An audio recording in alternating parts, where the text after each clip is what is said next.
Hello guys, तो आज हम कॉइन से शुरू करेंगे। तो कॉइन्स एक इम्पॉर्टेंट पार्ट है हिस्ट्री को डिकोड करने के लिए। और कॉइन से हमें हिस्ट्री के बारे में बहुत सारी बातें पता चलती हैं, जैसे कौन से किंग ने इशू कराया और किस मटेरियल में ये कॉइन्स इशू हुए थे। इससे उस टाइम की इकोनॉमी के बारे में पता चलता है। जैसे अगर गोल्ड कॉइन इशू हो रहे हैं तो इसका मतलब हम एक अंदाज़ा लगा सकते हैं कि जो किंगडम है वो काफ़ी प्रॉस्परस रही होगी।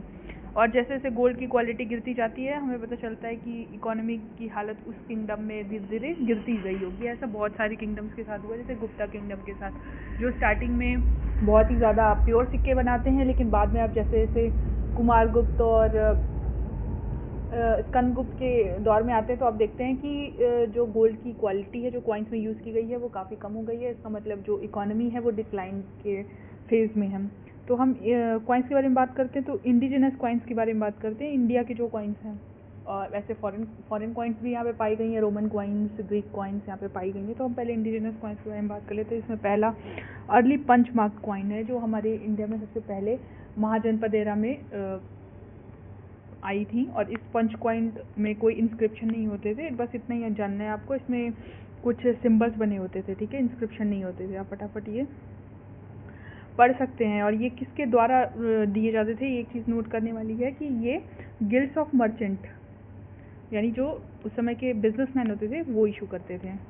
बाद में किंग्स ने इसे इशू करना शुरू कर दिया। तो सबसे पहले जो किंग द्वारा इशू किए गए कॉइन्स आते हैं उसमें बैक्ट्रियन कॉइन्स का नाम आता है, यानी कि जो नॉर्थ वेस्ट से किंग्स आए हमारे यहाँ पे रूल करने के लिए, उन्होंने अपने नाम पे किंग से, उनके टाइटल से और उनके रिलीजियस बिलीफ वगैरह डिपिक्ट करते हुए कॉइन्स निकाले थे। इन कॉइन्स से हमें उस समय की हिस्ट्री का पता चलता है। ओके, नाउ अगेन जो अगले रूलर्स थे जिन्होंने कॉइन्स निकाले, उनमें इम्पोर्टेंट थे शक, पल्लव एंड कुषाण कॉइन्स। एक इम्पॉर्टेंट पॉइंट जो आ सकता है वो ये आ सकता है कि संस्कृत में सबसे पहले कॉइन्स जो है वो किंग रुद्रदमन ने इशू कराए 130 टू 250 एडी के अराउंड। उन्होंने संस्कृत में कॉइन्स इशू कराए थे। उसके बाद सातवाहना रूलर्स जो डेक्कन में थे उन्होंने लेड में कॉइन इशू कराए थे, कॉपर में कराए थे, ब्रॉन्ज और पोटिन में कराए थे। लेकिन अक्सर क्वेश्चन पूछता है कि लेड में कॉइन किस राजा ने इशू कराए थे, तो सातवाहना रूलर ने लेड में रूल कराए थे। और कुषाण जो है वो ऐसे पहले राजा थे जो गोल्ड कॉइन रेगुलरली इंडिया में उन्होंने लार्ज स्केल पे प्रचलन शुरू कराया। गोल्ड कॉइन उनके टाइम में काफ़ी अच्छे क्वालिटी के होते थे। उसके बाद गुप्ता कॉइन्स में गोल्ड कॉइन्स ने अपनी ज़ैनत को पाया। गुप्ता कॉइन में चंद्रगुप्त वन पहले थे जिन्होंने गोल्ड कॉइन इशू कराया। ऑल्दो जो उनके रूलर श्रीगुप्त हैं उनके कॉइन्स हमें नहीं मिलते, सबसे पहले कॉइन हमें चंद्रगुप्त फर्स्ट के मिलते हैं। उसके बाद सबसे जो इम्पॉर्टेंट और सबसे अच्छे कॉइन्स इशू कराए वो समुद्रगुप्त ने इशू कराए हैं। उन्होंने कई टाइप के इशू कराए हैं, जैसे आर्चर टाइप जिसमें समुद्रगुप्त धनुष और बाण लेकर खड़े हैं, एक्स टाइप के कॉइन्स इशू कराए हैं, अश्वमेध टाइप के इशू कराए हैं।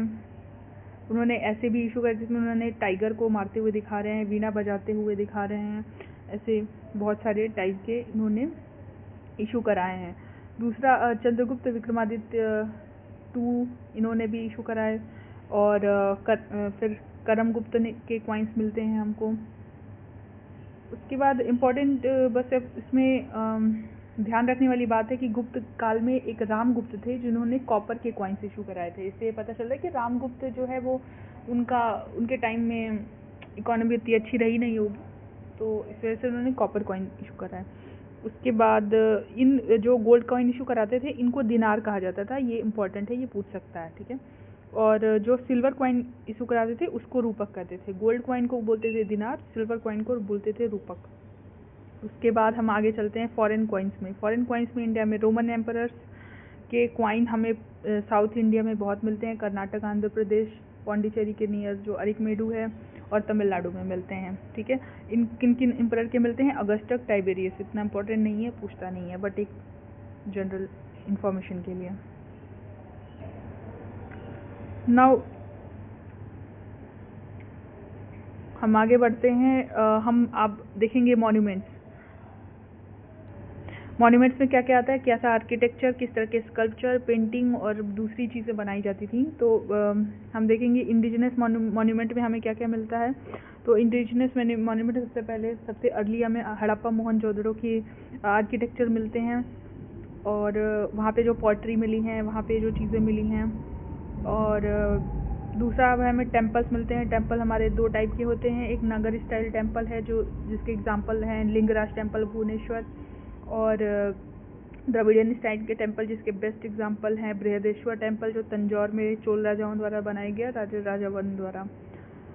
ठीक है, तो ये एग्जाम में इस टाइप के क्वेश्चन आते हैं कि बृहदेश्वर टेम्पल किसने बनाया, तो आपको बस एक क्वेश्चन देखिए सारे इसी बुक से आते हैं, तो राजा वन। ठीक है, और इस टाइप की चीज़ें आप थोड़ा सा याद करते चलिए, यही चीज़ें याद करने वाली होती हैं। उसके बाद फॉरेन मॉन्यूमेंट में हमारे जो इंडोनेशिया, सुमित्रा, बाली वगैरह में जो उन्होंने जैसे अंकोर वाट वगैरह के टेम्पल्स हैं, ये इतने इम्पोर्टेंट नहीं है, you can skip that part.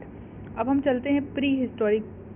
तो ये था हमारा मतलब पूरा क्वाइंस का और इनका पार्ट। तो मैं ये वीडियो बस इतना ही छोटा रखूँगी क्योंकि इसमें ज़्यादा था नहीं, और एक मतलब कंप्लीशन का फील आ जाता है। तो आप ये जैसे इसमें जो है छोटे छोटे जो पॉइंट्स लिखे हैं ना, जैसे कि दशावतार टेम्पल कहाँ है, देवघर में, ये सब अपने नोटबुक में आप नोट करके रखिए, क्योंकि जो क्वेश्चन आते हैं ना वो इन्हीं सारे उससे आते हैं। जैसे कि आपसे पूछ लेगा कि लिंगराज टेम्पल किसने बनाया, तो केसरी किंग ने बनाया। तो ये सब चीज़ें, यही पॉइंटर्स आपके पीसेस में फैक्ट्स बन जाते हैं। तो क्वेश्चन ज़्यादातर लूसेंट से ही आता है, पर हमें समझ नहीं आती कि ये क्वेश्चन आ कहाँ से रहे। तो प्री हिस्टोरिक पीरियड हम नेक्स्ट वीडियो से शुरू करेंगे। इस वीडियो को मुझे बस यहाँ पे फैक्ट वाइज कंप्लीट करना था। ओके, तो मिलते हैं नेक्स्ट वीडियो में।